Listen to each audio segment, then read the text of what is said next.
We know you lie. Oh, we've got 2 people. Hi, Phew. We've got Harv and Mark. Hello, good morning.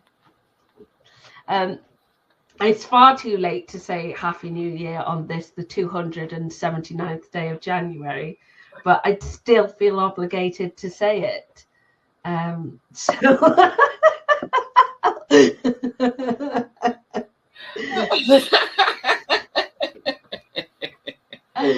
Well, yeah, I do. Anyway, good morning, everybody. Oh, Jennifer's here too.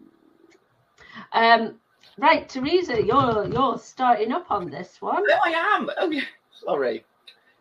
You'd think we wouldn't know what we were doing, but we obviously do. So, just bear with me. I'm now going. It's so long since I've used this and done the presentation. I want to use the presentation. Charlotte, just can you do that bit?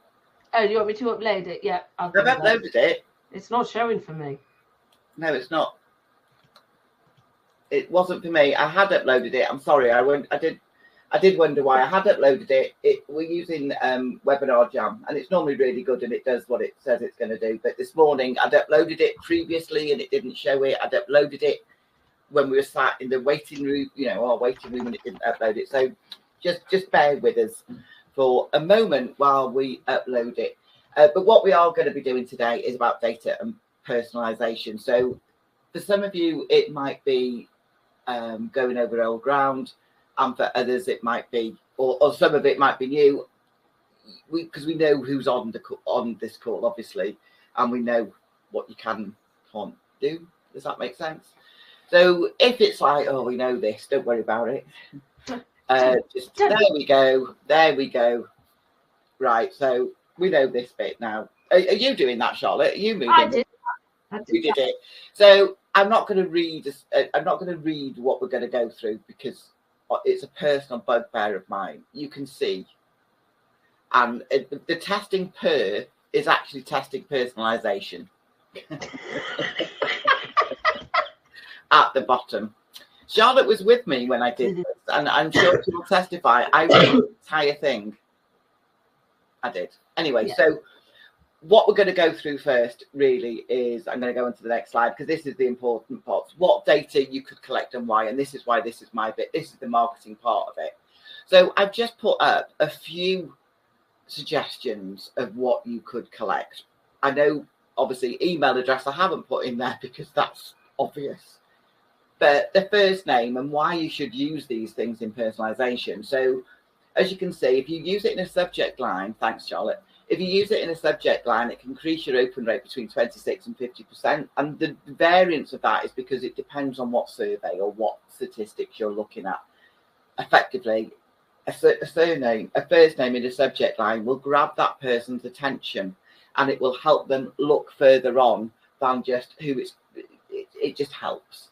And then in the salutation, it can increase the open rate by 64%. Because if you think that you're seeing your name at the beginning of an email when you're looking at the preview stage of it, again, I put words, affinity and building rapport, and it just helps start that process. So if you're using a business name, this is obviously B2B. That sense of affinity and building rapport is what it does. It's like you're talking to me. You're talking to my business, and it's not so generic. I mean, there are some great examples out there of how this can work, and if you search for them, I mean, there are some great things that you can do, and we'll go through some of those as well. Again, the sector, I'll come back to the sector. So not come back to the sector because I'm started on it. There's another thing for the sector as well.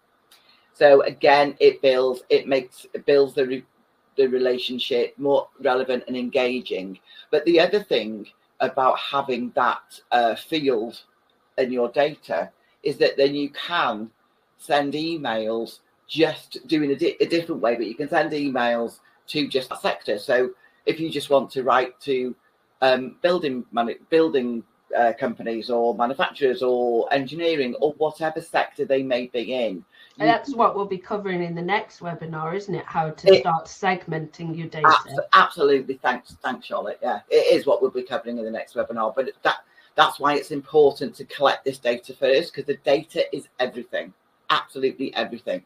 So the same goes with the town, really. And I've said town, but it can be city, it can be area, it can be postcode, not postcode, but the beginning of a postcode, like we're in CH4, for example. The whole postcode doesn't work.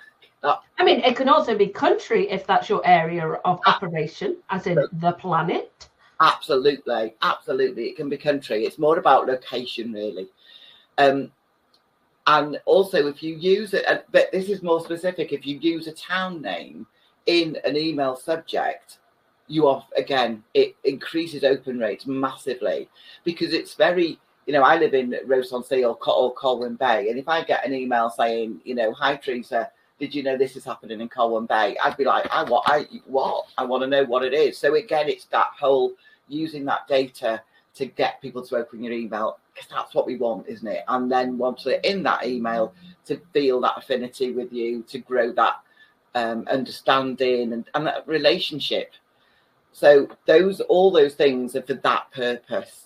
The two that I've put in, you can use loads more, obviously, but these are examples. So your date of last purchase or the item you've repurchased, if you've got that in a data field, you can use it as a reminder to repurchase. So for example, I'm just going to pick something up, I don't know, lipstick. Well, that's what I was going to pick up, because as Charlotte knows, I've got lots of lipsticks. I've got this lipstick here. So I don't know when I bought it, but if I bought it online, because that's when you're going to get that data from, I think you bought this 3 months ago. Have you not run out yet? You bought this in February, whatever it may be. It's like repurchase it. And then also, if you've got the item or the event attended, again, it's whatever suits your business. You can be asked for a review. You bought this. Why can't reviewers give us feedback, whatever that may be, and a reminder to say, look, I know you've bought that, but you could also I bought that. So it means that it's a really easy way that if you have goods or services that sit alongside together, of reminding them that's what they bought and they could buy that. So that's really why personalization, or why data is important, because that's what we're going through first. Data is so important. And have a think about your business and what is relevant to you and your customers, or your prospective customers, because of course you'd be just talking to them in separate ways. If an existing customer, you're saying different things to a prospective customer or a past customer, whichever it may be. So I've got this next slide just made me laugh, because I actually received this in my inbox and I saved it. You can see it was a while ago, 2019, but I saved it because I just thought it was brilliant and hilarious and awful all at the same time. So this is where they have got they've got those field tags in there, data in there, but they haven't filled them in. You're like what? They haven't. So this is what has happened here, is that they've created these data fields with no data in them, and they haven't done anything for a default, which Charlotte will be coming across. Yes. If they'd have put a default in, it might have worked. I mean, like, you can imagine it would have been quite a powerful email if the personalization had worked. So I'm going to write it as if it's me. I'm Charlotte, a Lancaster University student from Lancaster, or I was. In the past 3 years, I've helped my clients build this amount of revenue. I came across your marketing website and it hasn't been updated since 2021. Here's a mock-up of what your site could look like. Yeah, like I actually receive quite a few of these types of emails at the moment. I think people farm my email address from LinkedIn, which is, different people have different thoughts on it. For me, I just unsubscribe. This format of email is quite quite common, and when it goes well, it works. I think for a lot of people. If it had the links in it. Yeah, if it actually worked. If you're seeing something that your website could look like, I know I don't want to spend too much time on this because it was more about this is how it goes wrong. But if you could see it, you could see how powerful it could be.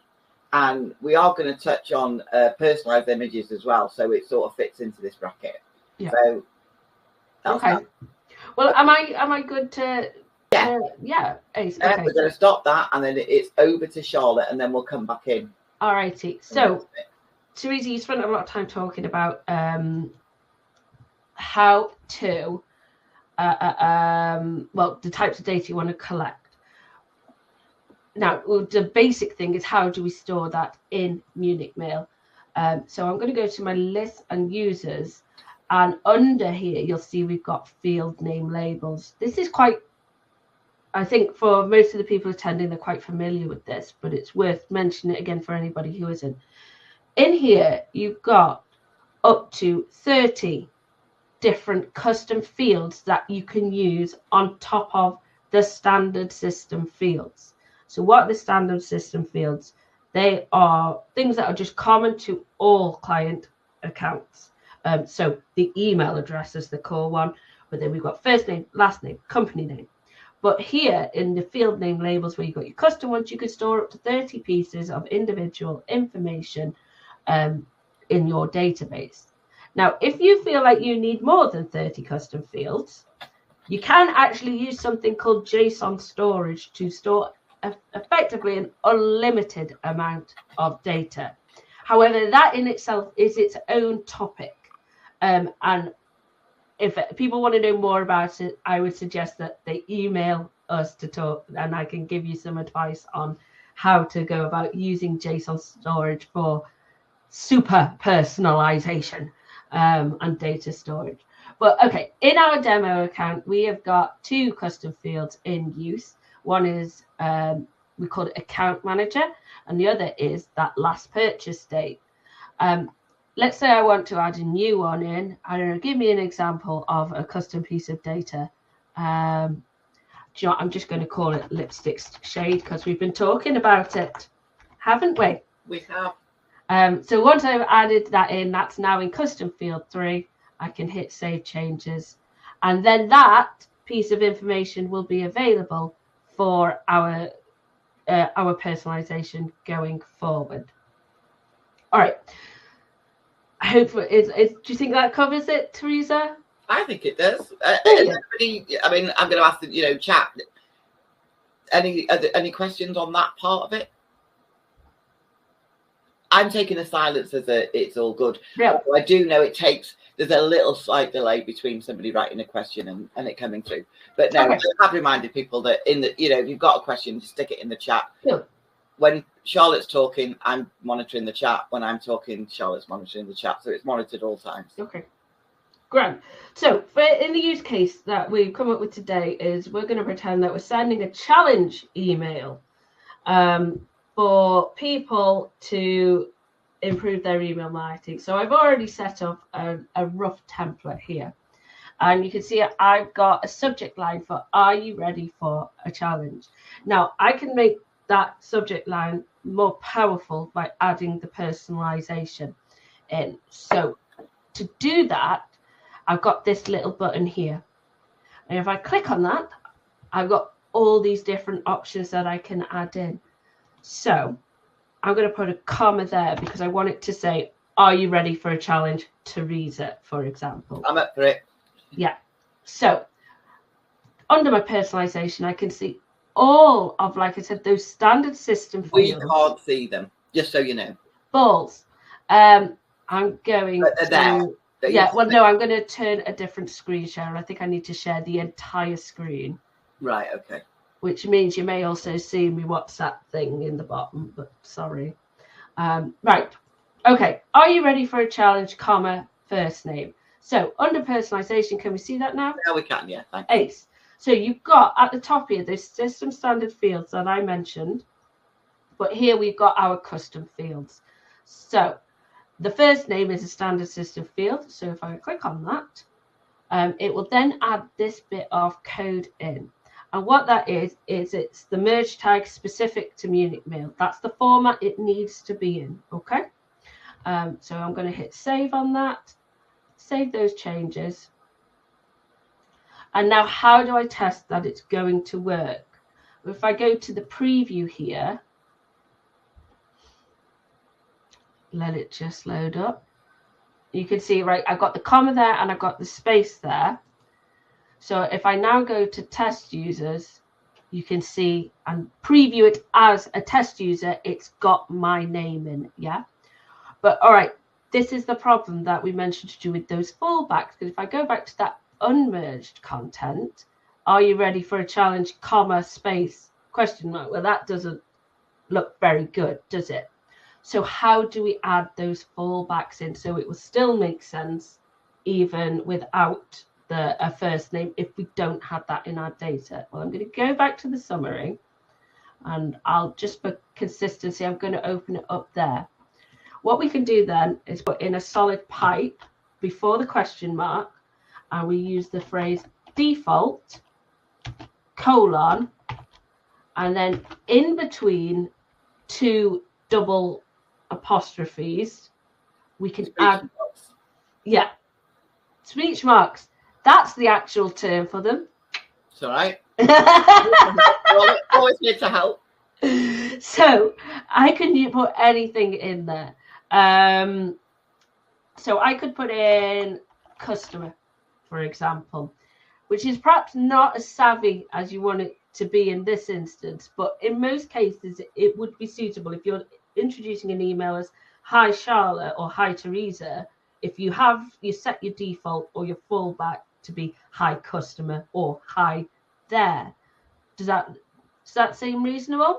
Yeah, I would add as well. I mean, this is a better way, but if you don't want to do this, what you could do as well is when you're uploading your data, if you notice if you've got an empty field and there's no first name in there, because it can happen, obviously, you literally put in there or customer in that field. So then that field would still be filled with. Yeah, that is another way of doing it. Absolutely.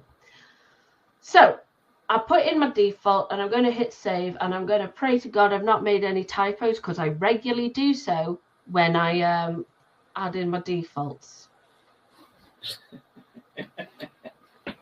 Which would be it. See, I don't do it the way Charlotte does it. I do it the other way because it's like, no, it ain't gonna. I know I'm gonna make a mistake. Yeah, so yeah. Put in that. But we can see it has in fact worked. So that's great. So we're now using the fallback, and if I go to preview as and go back to user itself, it appears as, are you ready for a challenge, Charlotte? Now, if you are savvy with stuff like Excel formula, for example, you can do even fancier things with your subject line. So you can see here, we've got things such as if statements. So I could build it up to say, well, if the customer's first name is populated, use this subject line. So it could say, are you ready for a challenge, Charlotte? If the first name is not populated, we'll use a completely different subject line, such as, here's a challenge for you. So you can do some really good things that will adjust to your data and what you have, and importantly, also the data that you don't have. Does that make sense? Like, I know nobody, yeah, making sense. Yeah, Ace. So yeah, it's really fun. This is great. Have a play with it next time you're in the email builder, because you can see all sorts of different things going on with it. You know, we've got our, have a good play with it. It's great for building amazing subject lines. So that's how we don't use all uppercase because you're shouting at people. No, it's not very nice. Okay, so now that we've done our subject line, let's go and have a look at doing personalization in the actual template. So I'm going to go to edit my template, and you can see here again, I've got hey first name with my fallback, my default as hey there.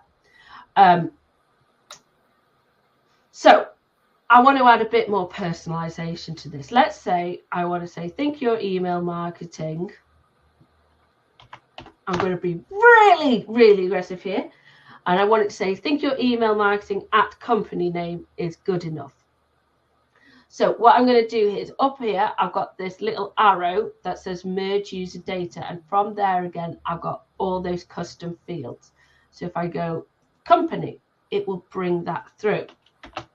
So that will then merge into the right place. Now, if I put, we added that custom field, didn't we, of lipstick shade. So did we mention bragging rates? Because you'll definitely want to show off your wins.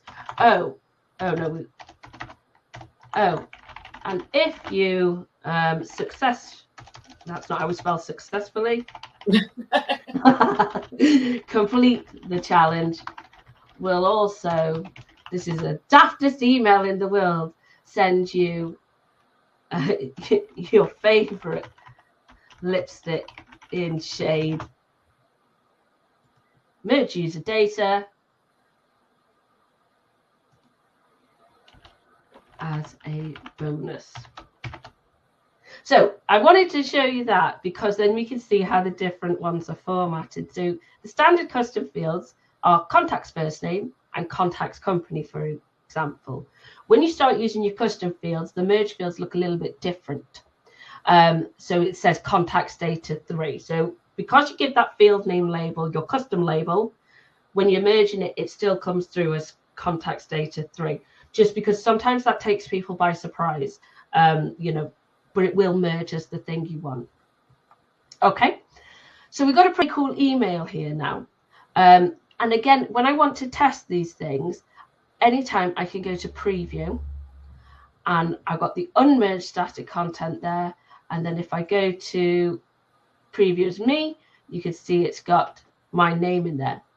And you can see it's brought through the company name as well. So that's great. Now, the one thing it hasn't brought through is that lipstick shade. So this, you haven't put them in? No, because I haven't put it in. So at the end, once we jumped out of this email editor, I will show you how to make sure that you're adding the right content so that you can test your emails properly with your test users. But you could put a default in there as well, couldn't you? Oh, yeah. Yeah, absolutely. You could put a default in. I just couldn't think of one. What's a default lipstick? No, I would just, your favourite lipstick in, I don't know what a default would be because it's so different, isn't it? Yeah, it's so weird. This is what we get for winging it on a prayer. On what's the word? Not inspirationally, but when you do things like that, and then you kind of go, "Oh, yeah. I didn't think that one." Anyway, it doesn't matter, but you could do it if it was something else. Exactly. That could be shade nude or shade natural. Exactly. Yeah. Okay. So so we've got the options up here to add in that user data, but you can also do personalization based on date as well. So if you wanted to say something like, here's an offer that's going to run out on today, at the end of today, you could merge those fields in as well. So personalization isn't just about... Can you show that, please, Charlotte, how that works? Yeah, absolutely. So if I put in merge date, I want it in this format. So you're picking out the formats, aren't you? Yeah. Yeah, exactly. And that brings it through in the code to deliver it as you want. That's great for when you're doing automated emails. So let's say you want to say, when someone joins your newsletter list, we're going to send them an email with a time exclusive offer that will run out at the end of the day. So you could put that date field in. Yeah, so what my thoughts are, I'm thinking as you're talking this through, obviously, is so you can do that if it ends at the end of that day. Can you put a date in, it will end in a week? Can you do that or not? That's just my... Yes, you would absolutely be able to do that. Yeah. So, because you can see we've got today, this is today's date, but then if you look in the help files, it has all the different formats for doing a future date, for example. And of course, if you were to store the date in a custom field that you want it to expire, you could also use that as a merge field. Yeah, so in a week, that would be more rather than specific. It'll land in 48 hours. Yeah. Okay, we've got Mark's just put a question up. I don't know whether we've covered it or not. So how would you, he said, how would you do that so fallback for the word you want that we were just talking about with the lipstick? He said, can you put the word shade inside the variable? So have a look at that. So yeah, you'd be able to put in I'm having a look. Yes, so that's where your if statements come in, Mark. So again, the help files detail all the different ways you can use those conditionals. In fact, I seem to remember helping you a while back with doing stuff like, if we know the gender of the customer and we have their last name, we want it to say, Dear Mr. Jones. If we don't have the last name or we don't know the gender, we'll say Dear Jim instead, for example. So yeah, you can add all those in. Exactly. It boggles my brain trying to do it on the fly. So it's the kind of thing that if people have specific use cases, I'll email them to me and I'll get the answer to you. But like, my brain is just, yeah, I'm surprised I managed to get the default right without the typo. Is that fair, Teresa? Yeah, it is because obviously we you know, just as we like, it's like talking to in the room really. We know what we're doing in these webinars. Obviously, we plan them, we go through them, but as with any sort of training, there's always that ad hoc stuff going on. Yeah. And if there isn't, to me it's a bit boring. Yeah. Really. So, and then, but when you go down a path, I do it all the time in my marketing workshops. It's like, it's like, why did I pick that? That's hard now. Yeah. Well, my other thing is that I don't feel like I'm being convincing if I just go, yes, you can. Let's move on. Absolutely right, Charlotte. Absolutely right. And what answer is that? It isn't. However, let's move on. Yeah. Well, we are going to move on now. I know. So I said that you can use personalization in your subject lines and you can use it in your email itself. You can use it so many different places, and perhaps one of the underused aspects of it is in images. So you have to use a third-party service provider to do personalized images, and the one that we choose is what I recommend to people is Nifty Images. And the reason being is it's quite a basic introduction to doing personalized images, countdown timers and all that. But importantly, what sets them apart is they give you 10,000 their version of transactions free of charge. They unwatermarked for you to try it out and see if it benefits your business before you have to pay anything. So this is the Nifty Studio, and this is one that I whipped out this morning. If I go to edit, for our challenge email, I took this lovely picture of my face, and in that then I was able to add in they call a merge layer. I'm not a Nifty Images affiliate, so I'm not going to show you guys how to use it, but I'm just going to show you it's dead easy. And I put in the field, and from that, it's now produced for me a nice little URL. So how do I get that in my template? If I go to the sections and add in an image at the top, normally you would upload your image straight to the platform and use that. However, if I now go to source and choose hosted or dynamic image, I can pop that in. And you can see this merge field here matches the contact's first name there. So the field is in the format that Munich Mail expects. And if you're using a different platform for whatever reason, it will have to be in that format. And again, if you're using something else than Nifty Images, they may want the merge field elsewhere in the image URL, which is exactly why I can't actually show you guys how to use it, because there's so many different options. Anyway, now I've got my image in, and if I go to preview, you can see this is what my field fallback is. So if I don't have the first name, it's going to say, let's see what you're made of. However, if I move it to Charlotte, it's going to say, consider this a challenge, Charlotte. So it is super cool. And I wholeheartedly recommend that everybody goes out and has a go with it and makes the most of those 10,000 transactions that Nifty Images provide. I wouldn't say you want to use it in every email, but in terms of like special emails, so your welcome email, for example, your here's an exclusive offer for you email, even stuff like your Christmas card email, they work really well because it is that super personalized touch point that will set your emails apart, and ultimately they just delight customers, don't they? Is there anything you'd like to add to that, Teresa? Just as you explained to me earlier, the 10,000 transactions, actually, if you've got a list of 10,000 people and you think, well, I'm sending it to them, I've used all my transactions, it's even better than that. The transaction only occurs when the person opens the email. And as we know, nobody gets 100% email open rate.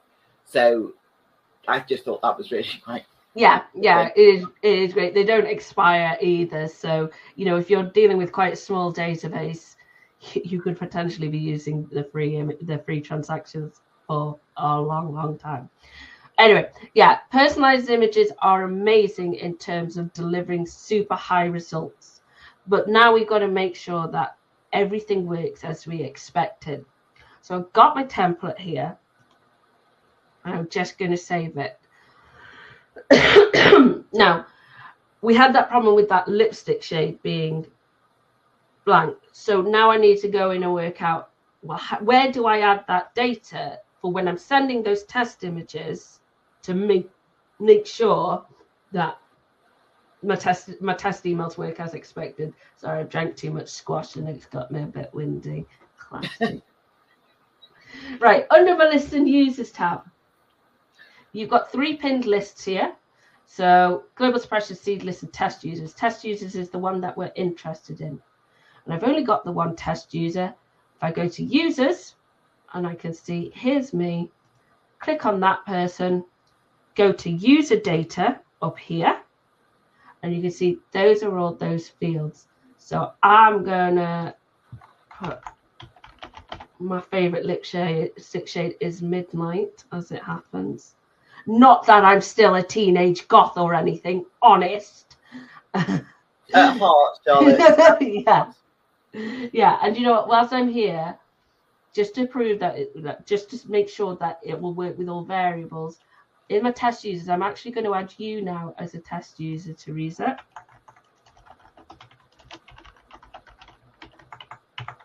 So Teresa, Cardo, unit, and if I hit save. So now we've got 2 test users, but I also want to add Teresa's favorite lipstick shade. So I'm going to go into the full one. What's your favorite lipstick shade, Teresa? Just put red. Red. Red. More of a tomato red than a cherry red. Basically, what I have on today. Tomato red. Beautiful. Right, so under my templates, I'm going to go back to my challenge email. I'm going to go to preview.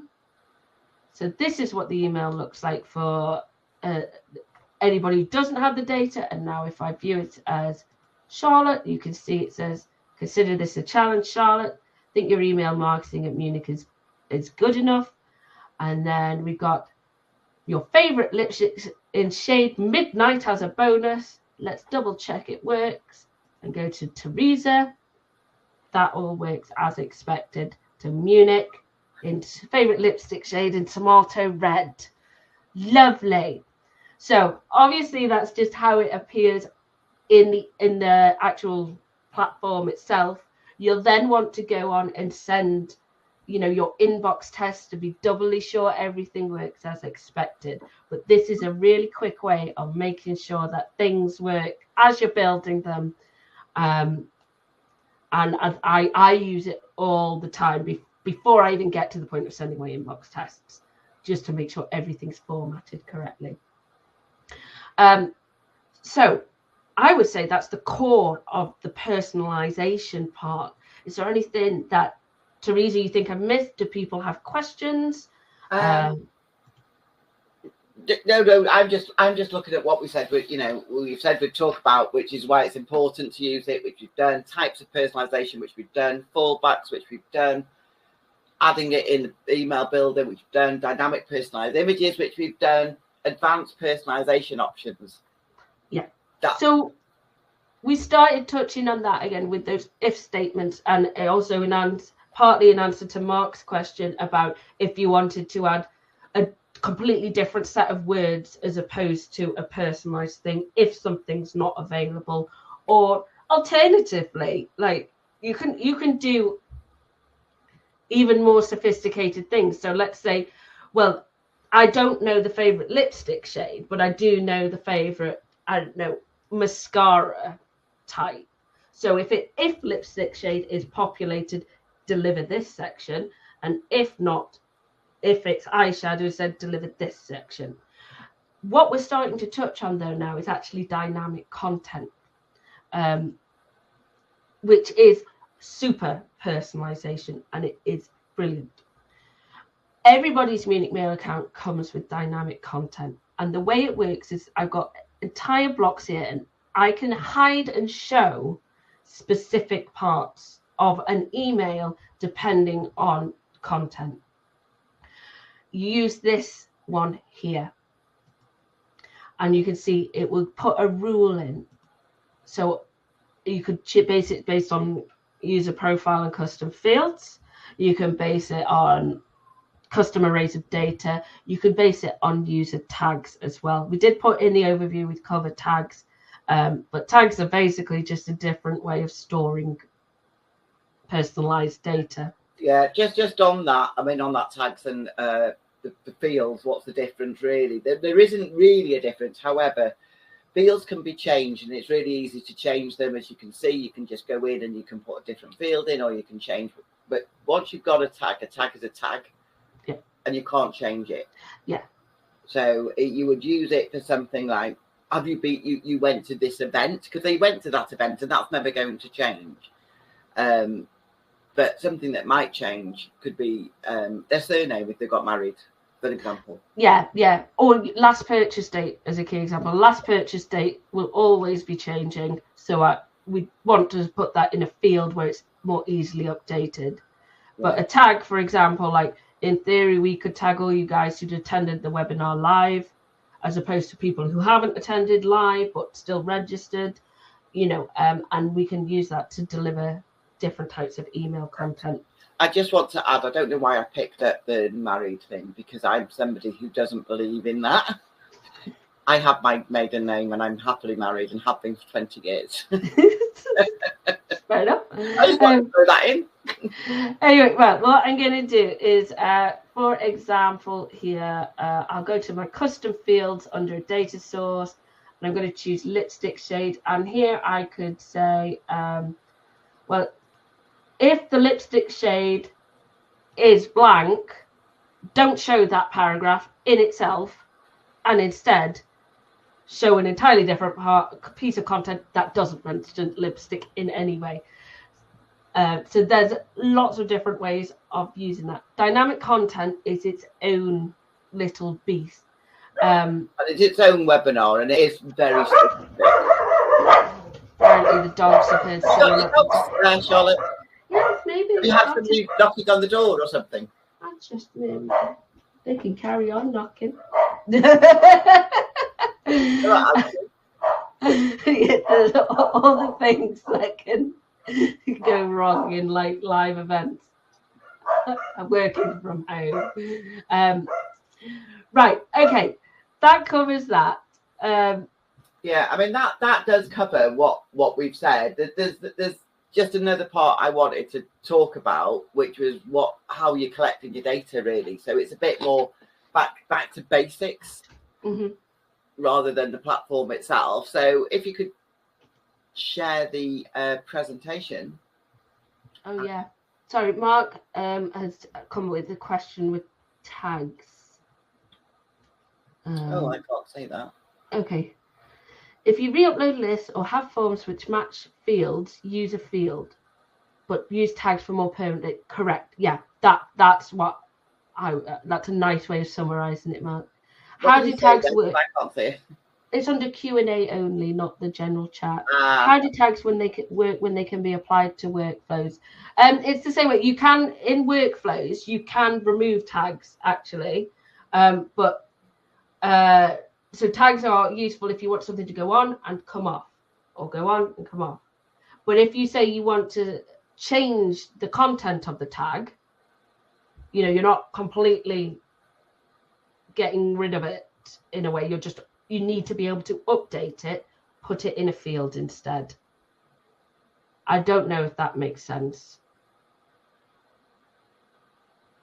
I think if it doesn't make sense, Mark, I'd suggest just drop Charlotte an email and I think thinking about a use case for the tags, a tag could be hypothetically a lapsed customer. So you put a tag on, it's a lapsed customer, then they make a purchase, you remove that tag. Yeah.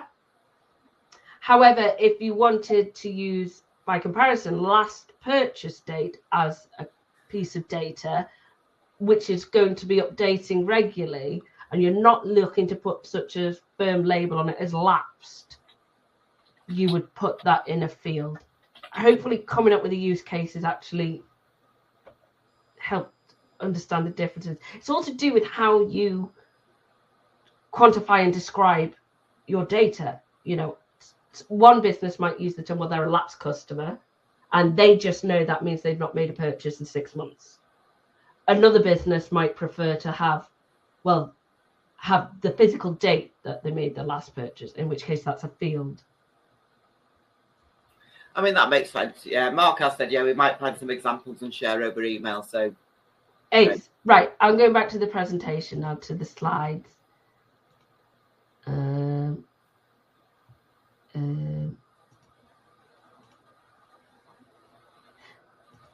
Next.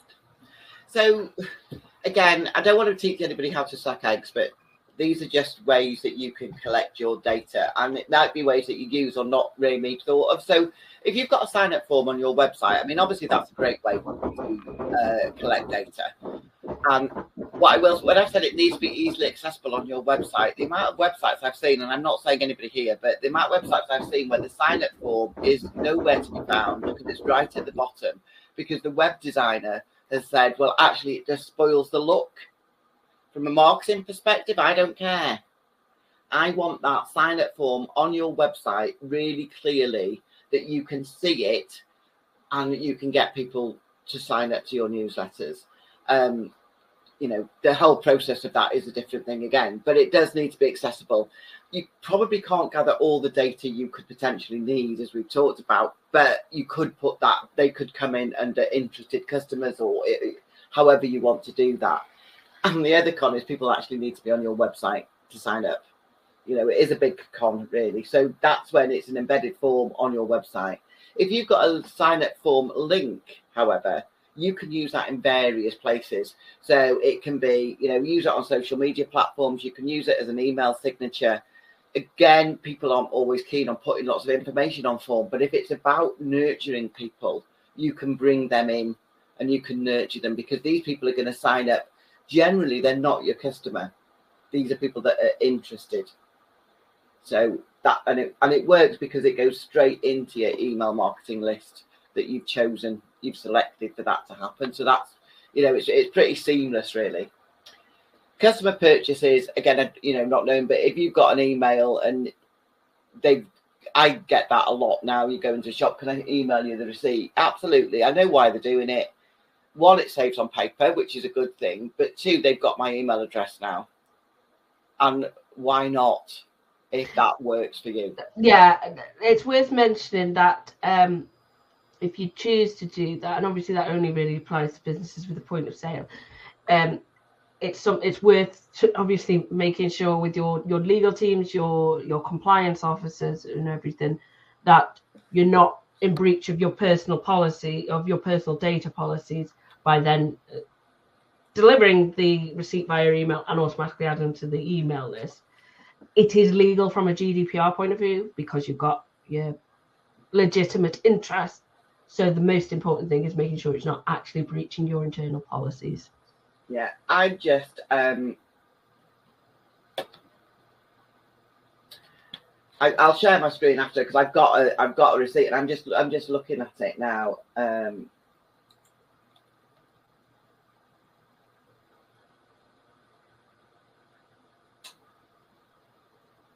It doesn't say anything about this particular email. It's from Pavers. I bought some boots and some slippers. It is a receipt. It doesn't say anything about you've signed up, but you would have that. You could have that marketing section in it. But no, that's a really good point. Customer purchases again. You know, it's the same thing, but when they're buying online, and the same things appear. There's not any really cons to it because you've got so much data there. You know what they bought. You know when they bought it. You can use all that stuff. Absolutely fantastic. And it does need to be, you know, when you're signing, they would have to agree to be part of your marketing campaigns, you know, sign up to marketing newsletters or whatever. The other one, because people that I come across quite a lot still do it manually, or they say to me, Teresa, I don't have the database, I don't do it. And it's like, how do I even start? And this is maybe not for the people in the room, but this is for people that are maybe going to watch the webinar at a later date. So you could be, I'm just going to say a carpet cleaner. You know, you don't get them, but you can say, oh, can you fill this in? Or if they go into a fill this in, a pub will do it. Very much so, you know, it's like get on newsletters, but never as much as they should. It's one of my, anyway, I'm not going to go down that route. But asking them to fill it in and they fill it in manually, it means you're getting data, but it needs to be manually inputted, and transcribing handwriting can be a nightmare. But if you're doing this, you need to save it to an Excel, and it needs to be in a CSV or a text file for it to be uploaded. Again, it's not a way many people do it, although I'm saying that, and I would say 50% of my marketing customers would do it this way. Yeah, it's also something like quite often if you've got front of house staff though who are also, they're not necessarily physically writing it down, but they might be on the phone to a customer and then they say, oh, would you also like to receive any updates? And then you're dependent on the front of house staff being able to have typos. So it's, even if it's not pen and paper, it still has its own issues. But as far as like the transcribing handwriting, yeah, of course, but also data errors, you know. I hate it when I get an email that's personalized, but then it's a lowercase c for Charlotte, because the person typing it out couldn't be bothered hitting the caps lock or the shift key. But that's where it's a pet hate of mine, that. Yeah, but that's where you've got those modifier options in the personalization where you can turn it into a capitalized letter, you know, if not. So again, it's sort of, if it doesn't really matter what format your data's in, of course it matters that it's correct, but we can reformat it on the fly in your email templates. I think that's it on that. And you know, there's lots of, I come through, as you're probably aware now, because you've been on a few of these webinars that Charlotte and I do, and I definitely come more from a marketing perspective and why you should do it and how you can do it, and which is why, and Charlotte's very much the techie person, as we've said before, which is why she always does that bit. But if you've got any other marketing type questions of maybe how you could collect it, or why you should collect it, or what you should collect, again, just email us. You know, it's Charlotte at, no, it's not. It's c.giro at. Gosh, you probably, you will have our email. I know this because we've emailed you. Yes. Are there any final questions before we wrap up? There's a question come in there. How important is double opt-in for sign-up forms, and do they diminish conversion rates? Yes, they do diminish conversion rate, and I would say it's quite an antiquated process now, actually. If you are taking sign-ups through forms, whether that's an order form or a sign up to the newsletter form, you absolutely don't need that double opt-in. You can, if you have an autoresponder, which I would strongly recommend you do. So however someone signs up, whether it is that front of house staff on the phone or we whatever. have our success page, don't we? Yeah, but however that, you should probably have an autoresponder to say you've been added in. You'll be able to check the validity of the email address by virtue of the fact of, was that autoresponder received? Was it delivered? Yeah. Even better, was it opened? But if nothing else, if it was delivered. I would agree. They're not as important as they were, and 100% they diminish. Yeah. The only thing that matters is, as far as I know, is if your internal policies say you should have a double opt-in, you should still have a double opt-in. But we don't recommend double opt-ins anymore, generally. No need. Any other questions, or are we all good to go? Just to remind you that this will be sent to you as a replay. It normally takes about 24 hours, and it will automatically be sent to you. So you can, and we do it in a way that you can stop and start it. Oh, right. Yeah, we think we had one due to...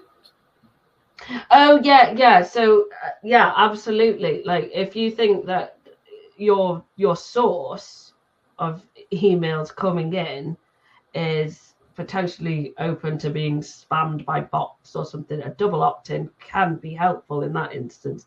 But actually, then I would make sure you look at how your double opt-in, how your form is protected in the first place. Normally, is it a capture? Yeah, a capture. Yeah.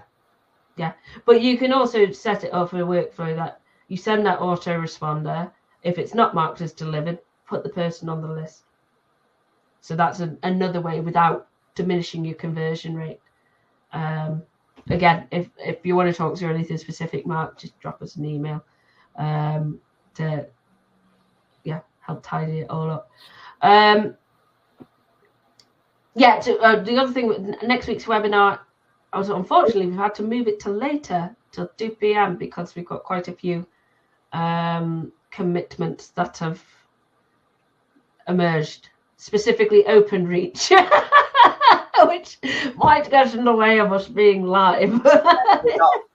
We don't have any control over it. I am going to be sending out an email, and we're moving it from 11 a.m. on the 5th of February which is next week, to 2 p.m. on the 5th of February. But there will be an email going out to you literally after this. Yeah. But we just wanted to give you the heads up. Yeah. But, right, I hope the content that we talked to has been inspiring and perhaps shown you some more things about the platform that you haven't already had a toy with. Actually, again, that would be really good from a marketing perspective. Sorry, Charlotte, I interrupted you mid-word even. Sorry, that's so rude. If you could put in the chat, if it was, one word, was it helpful? Was it useful? It's really good from us from a marketing perspective, as in, and like, oh yeah. And we also know really if we're doing the right things. Mm-hmm. So one word, couple of words, just summing up, if you found it useful, helpful, whatever it may be, that would be really good. Yeah. And if we can help you at all with introducing any more parts of personalization to your email marketing journey on a specific level, that's what we're here for. Drop us emails, and we'll do what we can. Yeah. Excellent. Okay. But thank you for the feedback, everyone, and we hope you have a lovely day. That's great. Yeah, Christella, helpful, definitely. Fantastic. That's all we want to do this for, is to be helpful, because we know the Munich Mail platform is quite enormous, and the things it can do are incredible. And just to remind you, because you've chosen us, so you know this, we don't gate any features. We're not going to charge you more money for doing this. Our competitors do. But you know that, because you're our customers. Excellent. Right. Thanks. Yeah. Have a good day yourselves, guys. Bye. Bye. Bye.